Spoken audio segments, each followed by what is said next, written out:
నమస్తే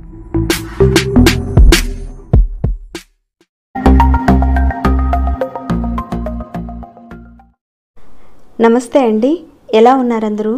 బాగున్నారా? నేనైతే బాగున్నానండి. మీ అందరికీ అమ్మవారి ఆశీస్సులు ఎల్లప్పుడూ ఉండాలని కోరుకుంటూ సోమవారం రోజున ఒక చిన్న పరిహారం చేయండి. మీరు కోరుకున్న ప్రతి ఒక్క కోరిక నెరవేరుతుంది. అదృష్టం మిమ్మల్ని వరిస్తుంది.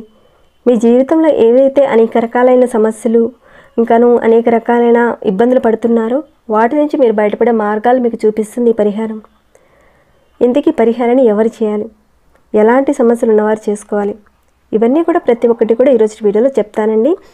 అయితే ముందైతే ఒక చిన్న రిక్వెస్ట్ అండి, ఎప్పుడు చెప్పే మాటే, వీడియోకి ఒక చిన్న లైక్ చేయడం మాత్రం మర్చిపోకండి. మీరు చేసే ఒక లైక్ అనేది నాకనే కాక 10 మంది ఈ వీడియోని చూసి వాళ్ళు లాభం పొందేలా మీరు ఒక హెల్ప్ చేసిన వారు అవుతారు. జీవితంలో ప్రతి ఒక్కరికి అనేక రకాలైన సమస్యలు ఉంటాయి.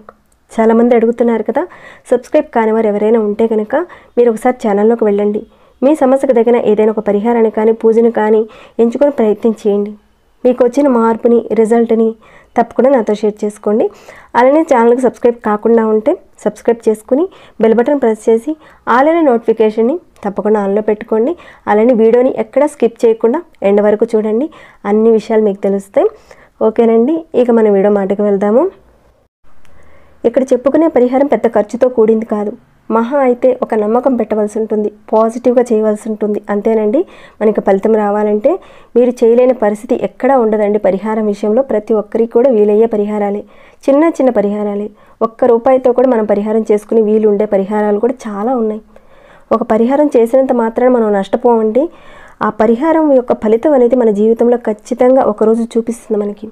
మీరు ఒక్కసారి చెక్ చేసుకోండి.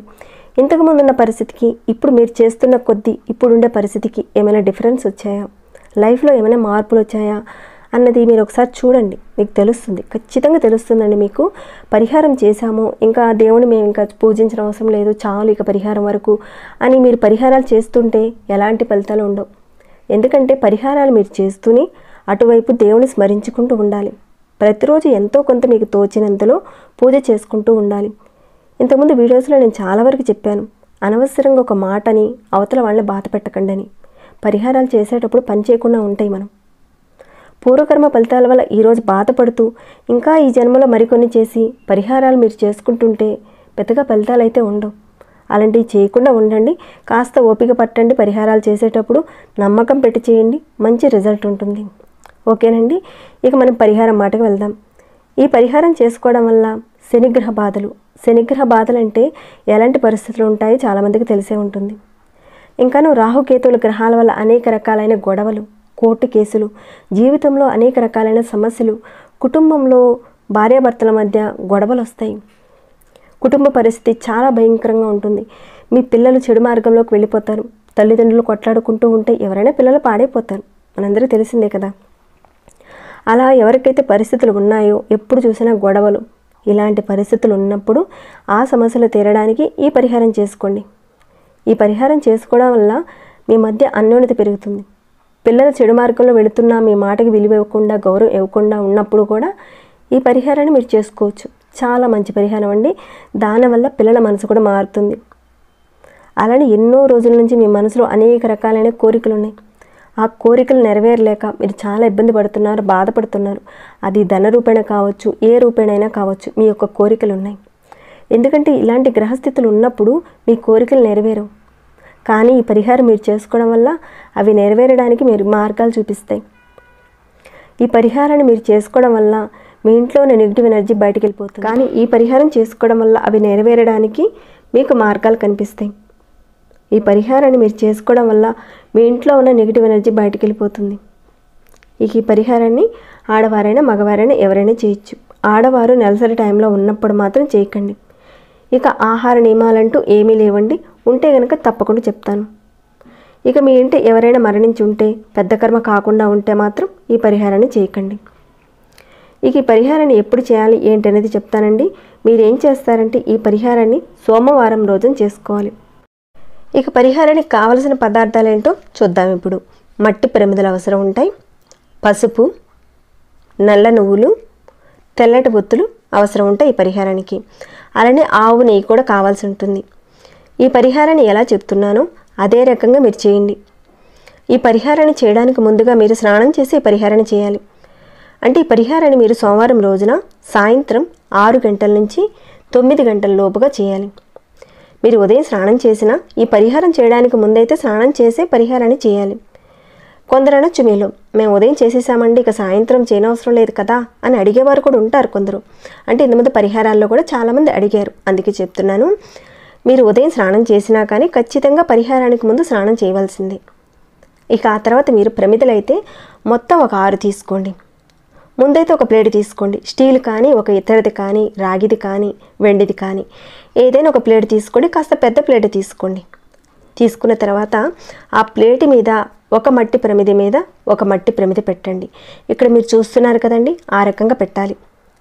అంటే ఇక్కడ 3 ప్రమిదల్ని ఈ రకంగా పెట్టుకోవాలి. 3 దీపాలను మనం ఇక్కడ వెలిగించబోతున్నాం. స్కిప్ చేయకుండా వీడియోని చూడండి. స్కిప్ చేస్తే మళ్ళీ మీకు సరిగ్గా అర్థం కాదు, మళ్ళీ రిపీట్గా అడుగుతూనే ఉంటారు క్వశ్చన్స్. చూడండి కాస్త. ఇలా మట్టి ప్రమిద మీద మట్టి ప్రమిదలు పెట్టి ఈ రకంగా చేసుకోవాలి. ఇక ఆ తర్వాత ఒక్కొక్క మట్టి ప్రమిదలో 2 ఒత్తులు విడివిడిగా వేయాలి. అంటే ఇక్కడ 2 ఒత్తులు అంటే కలిపి ఒకటిగా కాదండి, ఒక ఒత్తి చొప్పున 2 పెట్టాలి. ఇక్కడ మీరు చూస్తున్నారు కదండి, కాస్త గమనించండి ఏ రకంగా పెడుతున్నానో అదే రకంగా మీరు చేసుకోండి. మీకు ఒక డెమోగా చూపిస్తున్నాను ఇక్కడ. ఎందుకంటే చెప్పుకున్న సమస్యలు ఉన్నవారే చేసుకోవాలి, వేరొకరు చేయకూడదు ఈ పరిహారాన్ని. అలానే చెప్పుకున్న రోజునే చేయాలి. నేను మీకు చూపించేది సోమవారం రోజున చూపించటల్లా ఈ పరిహారాన్ని, నేను వేరొక రోజున చూపిస్తున్నాను. అందుకే ఇక్కడ నేను ఆయిల్ వేసి దీపారాధన చేసి చూపించటం లేదండి. జస్ట్ మీకు ఎగ్జాంపుల్గా కాస్త మీకు అర్థం కావాలని ఈ రకంగా డెమోగా చూపిస్తున్నాను. మీ అందరికీ అర్థమైంది అనుకుంటున్నానండి. ముందైతే మీరు ఆవు నెయ్యి వేసి తర్వాత 2 ఒత్తులు వేయండి. నేనైతే నార్మల్గా ఒత్తులు వేసి చూపించానండి. మీరైతే ముందుగా ఆవు నెయ్యి వేయాలి, తర్వాత 2 ఒత్తులు ఒక్కొక్క ప్రమిదలో వేయాలి. తర్వాత దీపారాధన చేయడానికి ముందే ప్రమిదలో చిటికెడు పసుపు వేయాలి. ఒక్కొక్క ప్రమిదలో కాస్త కాస్త చిటికెడు పసుపు వేయండి. వేసేసిన తర్వాత నల్ల నువ్వులు ఉన్నాయి కదండి, ఈ నల్ల నువ్వులు కూడా ఒక చిటికెడు తీసుకొని ఒక్కొక్క ప్రమిదలో వేయండి. ముందుగా ఒక్కొక్క ప్రమిదలో ఆవు నెయ్యి వేయండి, తర్వాత ఒత్తులు వేయండి, తర్వాత చిటికెడు పసుపు ఒక్కొక్క ప్రమిదలో వేయండి, ఆ తర్వాత చిటికెడు నువ్వులు ఒక్కొక్క ప్రమిదలో వేయండి. ఇలా ఒక్కొక్క ప్రమిదలో వేసుకుంటూ వెళ్ళాలి. ఈ రకంగా పూర్తయిపోతుంది. ఇక ఈ ప్రమిదలన్నీ ప్లేట్ మీదే ఉన్నాయి. ఈ పరిహారాన్ని మీరు ఎక్కడైతే పూజ చేసుకుంటారో అక్కడ కూర్చొని ఇదంతా కూడా మీరు ప్రిపేర్ చేసుకోండి అక్కడే. ఇక ఆ ప్లేట్ని దేవుడి ముందు పెట్టండి. తర్వాత మీ మనసులో ఉన్న కోరికలు, సమస్యలు అన్నీ కూడా చెప్పుకోండి.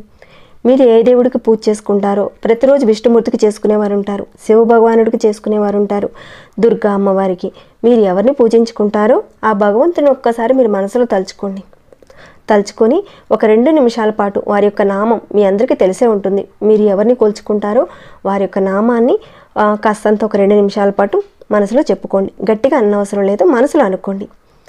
శాంతంగా కూర్చొని ఎలాంటి డిస్టర్బెన్స్ అనేటివి రాకుండా పూర్తిగా కాన్సన్ట్రేషన్ పెట్టి దేవుడి మీద మీ మనసులో కోరికలు, సమస్యలు అన్నీ కూడా చెప్పుకోండి. ఆ తర్వాత దీపాలను వెలిగించండి. అంటే దీపాలను వెలిగించడానికి ముందుగానే మీ యొక్క కోరిక చెప్పేసుకొని ఆ తర్వాత దీపాలను వెలిగించి ఆ దీపాలకున్న ప్లేటును పట్టుకొని మీరు కర్పూర హారతిని ఏ రకంగా ఇస్తారో అదే రకంగా దేవుడికి హారతిగా చూపించండి. ఆ రకంగా మీరు చూపించండి. అంటే హారతి ఎలాగిస్తారు మీరు కర్పూరం పెట్టి అదే రకంగా చూపించండి.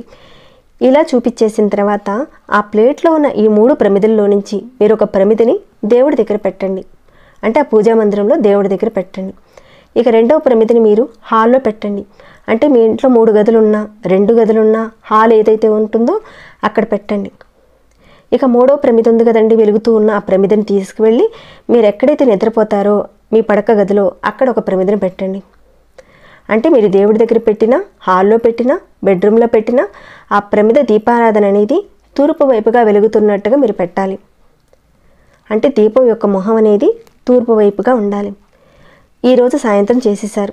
ఇక 2వ రోజు ఉదయం, అంటే సోమవారం రోజు రాత్రి పెట్టారు, మంగళవారం రోజు ఉదయం మీరు చక్కగా నిద్రలేచి స్నానాది కార్యక్రమాలు అన్నీ ముగించుకున్న తర్వాత ఆ ప్రమిదల్లో ఉన్న ఒత్తులను, ఆ నువ్వులను, ఆ పసుపుని అదంతా కూడా మీరు తులసి మొక్క మొదట్లో కాకుండా ఇంకెక్కడైనా ఏదైనా మొక్కలు ఉంటాయి కదండి, మీ కుండీల్లో కానీ మీ పెరట్లో మొక్కలు ఉంటాయి కదా, ఆ మొక్కలు మొదట్లో వేసేయండి. తర్వాత ఆ ప్రమిదలను శుభ్రం చేసి పెట్టేసేసుకోండి. మిమ్మల్ని వెంటాడుతున్న దౌర్భాగ్యం అనేది తొలగిపోతుంది. మీకు అదృష్టం తిరిగి వస్తుంది. మీ మనసులో ఉన్న కోరికలు, బలమైన కోరికలన్నీ కూడా, సమస్యలన్నీ కూడా చెప్పుకొని చేయండి. ఎప్పుడైనా సరే ఏమీ చెప్పకుండా చేయకండి, చెప్పుకునే చేయాలి. నేను దేనికోసం చేస్తున్నాను అని చెప్పుకొని చేయండి, ఖచ్చితమైన ఫలితాన్ని పొందుతారు.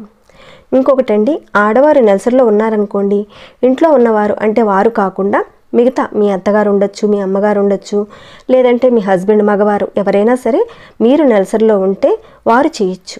కానీ నెలసరిలో మీరు ఉన్నప్పుడు మాత్రం ఈ పరిహారాన్ని చేయకూడదు. అందులోనూ కార్తీక సోమవారం ఈ పరిహారం చేసుకోవడం వల్ల ఇంకా విశేషమైన ఫలితం వస్తుంది. మీరు కోరుకునే కోరికల యొక్క మార్గాన్ని మీరు పట్టుకుంటారు, అదృష్టం మీకు వరిస్తుంది. ప్రతి వ్యక్తి జీవితంలో శనిగ్రహ దోషాలు, రాహుగ్రహ దోషాల వల్ల ఇబ్బందులు పడుతూనే ఉంటారు. అలాంటి ఇబ్బందులు ఏవైతే ఉంటాయో అంటే ఈ శనిగ్రహ దోషాలు, రాహుగ్రహ దోషాల వల్ల కలిగే ఇబ్బందులు ఏంటనేది కూడా ఇంతకుముందు వీడియోలో నేను చాలా వరకు చెప్పే ఉన్నాను. అలాంటి ఇబ్బందులు ఇంతకు కూడా నేను చెప్పాను. ఆ ఇబ్బందులు ఎవరైతే పడుతున్నారో తప్పకుండా ఈ పరిహారాన్ని చేసుకోండి, మంచి ఫలితాన్ని పొందుతారు. మీరందరూ కూడా చేసుకొని మీకున్న సమస్యలు పోగొట్టుకొని మీకున్న కోరికలు నెరవేరాలని నేను కోరుకుంటున్నానండి. ఈ వీడియోని ఇంతటితో ముగిస్తున్నాను. ఇంకేమైనా డౌట్ ఉంటే కనుక అడగండి, తప్పకుండా రిప్లై ఇస్తాను. ఇంకా మీ మనసుకు ఎలా అనిపించింది అన్నది కూడా కింద కామెంట్ రూపంలో నాకు తెలియచేయండి. ఇంకా లైక్ చేయకుండా ఉంటే చిన్న లైక్ చేయండి. సబ్స్క్రైబ్ కాకుండా ఉంటే సబ్స్క్రైబ్ చేసుకుని ప్రతిరోజు మన ఛానల్లో ఉన్న వీడియోస్ని చూస్తూ ఉండండి. మరొక భక్తి వీడియోలో మళ్ళీ మిమ్మల్ని కలుసుకుంటాను. అంతవరకు సెలవు.